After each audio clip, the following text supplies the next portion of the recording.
কাছাড় জেলায় 14 থেকে 15 বছর বয়সী কিশোরীদের মধ্যে জরায়ু মুখের ক্যান্সার প্রতিরোধে এইচপিভি টিকাকরণ কর্মসূচি জোরদারভাবে চালিয়ে যাচ্ছে স্বাস্থ্য বিভাগ। জেলার প্রায় 17,000 কিশোরীকে টিকা দেওয়ার লক্ষ্য নির্ধারণ করা হয়েছে। ইতিমধ্যে 10,000-এরও বেশি কিশোরী এই ভ্যাকসিন গ্রহণ করেছে। অতিরিক্ত মুখ্য চিকিৎসা ও স্বাস্থ্য আধিকারিক ডক্টর মইনুল ইসলাম বড়ভূইয়া জানিয়েছেন, জেলার বিভিন্ন বিদ্যালয়ে গিয়ে স্বাস্থ্যকর্মীরা সরাসরি টিকাদান কর্মসূচি পরিচালনা করছেন। তার মতে, গ্রামীণ এলাকায় অভিভাবকদের সাড়া সন্তোষজনক হলেও শহরাঞ্চলে কিছু অংশে এখনও গুজব এবং ভুল ধারণার কারণে টিকা গ্রহণে অনীহা দেখা যাচ্ছে। তিনি স্পষ্টভাবে জানান, এইচপিভি ভ্যাকসিন নিরাপদ এবং ভবিষ্যতে জরায়ু মুখের ক্যান্সারের ঝুঁকি অনেকাংশে কমাতে কার্যকর ভূমিকা পালন করে। তাই কোনো বিভ্রান্তিতে কান না দিয়ে নির্ধারিত বয়সে কিশোরীদের টিকা গ্রহণ নিশ্চিত করার আহ্বান জানিয়েছেন তিনি। স্বাস্থ্য বিভাগের তথ্য অনুযায়ী যেসব কিশোরী এখনও টিকা গ্রহণ করেনি তারা নিকটবর্তী স্বাস্থ্যকেন্দ্র বা সরকারি স্বাস্থ্য প্রতিষ্ঠানে গিয়ে সম্পূর্ণ বিনামূল্যে এইচপিভি ভ্যাকসিন নিতে পারবে। কিশোরীদের সুস্থ এবং নিরাপদ ভবিষ্যৎ গড়ে তুলতে অভিভাবকদের সচেতনতা এবং সক্রিয় সহযোগিতার উপর গুরুত্বারোপ করেছে স্বাস্থ্য বিভাগ।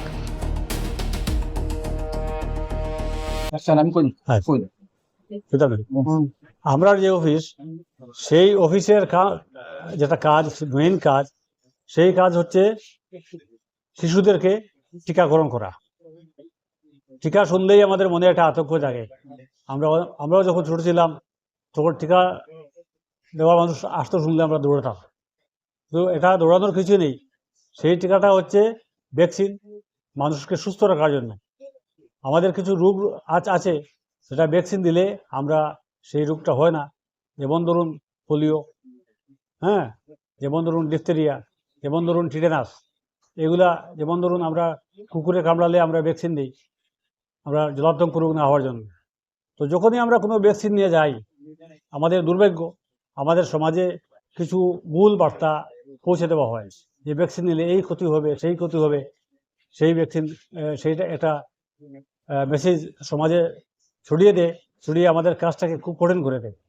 ঠিক এই মুহূর্তে আমরা একটা ভ্যাকসিন দিচ্ছি, এইচপিভি ভ্যাকসিন। এটা 14 থেকে 15 বছর অবধি মেয়েদেরকে দেওয়া হয়। তো এটা আমরাও দিচ্ছি। আমাদের জেলায় আমাদের টার্গেট হচ্ছে 17,000 সামথিং মেয়ে।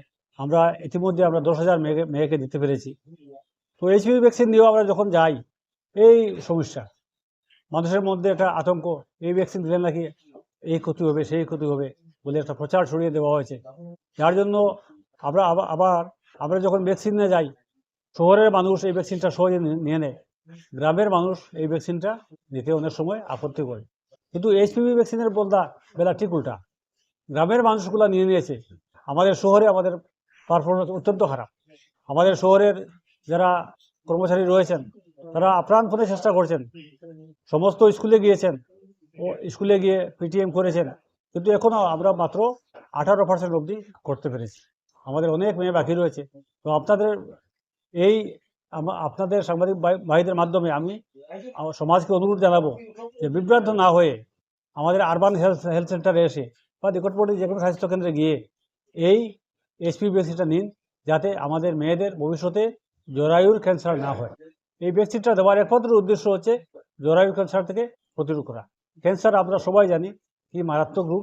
ক্যান্সার হলে একটা পরিবারের উপর কি প্রভাব আসে, কি ক্ষতি হয়, সেটা আমরা সবাই জানি। সেই ক্ষতি থেকে বাঁচানোর জন্য ভারত সরকার এই ক্যান্সার টিকাকরণ কর্মসূচিটা আরম্ভ করেছেন, এইচপিভি ভ্যাকসিনেশন। 14 থেকে 15 বছর অবধি মেয়েদেরকে যাতে নিঃসংশয়ে, নির্দ্বিধায় যাতে এই টিকাকরণটা করানো হয়, তার জন্য আমি স্বাস্থ্য বিভাগের তরফ থেকে স্বনির্বন্ধ অনুরোধ জানাচ্ছি। এই ভ্যাকসিনটা মানে কবে থেকে স্টার্ট হয়েছে, কতদিন চলবে, এটা কই পাওয়া যায়? এই ভ্যাকসিনটা আরবান হেলথ সেন্টারে পাওয়া যায়। যে কোনো আবার এখন কনকপুর একটা আমাদের একটা রয়েছে, কলচিত, সেখানে দেওয়া হবে। যদি মানুষ বেশি করে আসে আমরা সিভিলেও দেবেন, মেডিকেল কলেজে দেওয়া হয়, এবং কাছাড়ের সমস্ত হসপিটালে কালকে থেকে দেওয়া হবে। কাছাড়ের দেওয়া হচ্ছে আগে থেকে 27টা সেন্টারে দেওয়া হচ্ছে।